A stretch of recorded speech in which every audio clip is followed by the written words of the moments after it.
Welcome to Behind the Mic with Pam Dwyer. That's me. And I want to talk to you about my conversation with James Lang.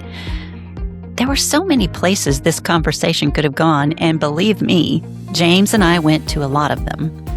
But there was one idea I kept coming back to after we finished recording: decision space. James said something so simple at the very beginning of our conversation. An email may arrive right now, and a text may arrive right now, but that doesn't mean you have to respond right now.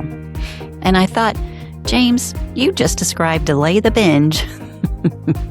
Because that little beat between receiving something and responding to it, it gives us space to figure out two very different things. What am I feeling, and what do I actually want? If we react immediately, our feelings may answer for us. But if we give ourselves a little decision space, we have a chance to respond in a way that moves us toward what we want instead of creating something we're going to have to clean up later. But then our conversation became much bigger than emails and text messages. James talked about the calm between the raindrops, and I love that phrase so much. After hearing his story, I understood it differently, though. We spend so much time believing peace will come when the rain stops, when work settles down, when the problem gets resolved, and when our health improves, or when life finally cooperates. But what if we're waiting for something that was never promised?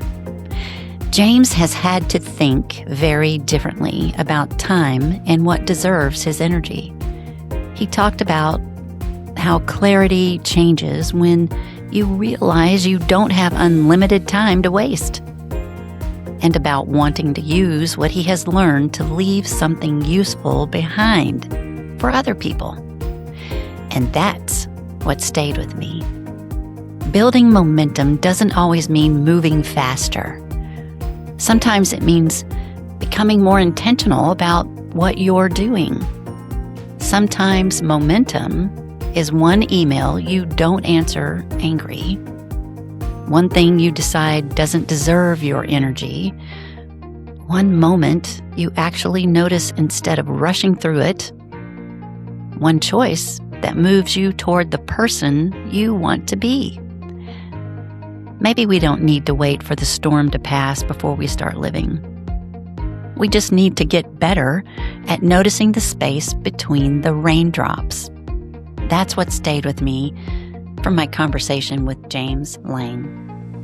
I'll leave the full conversation for you below.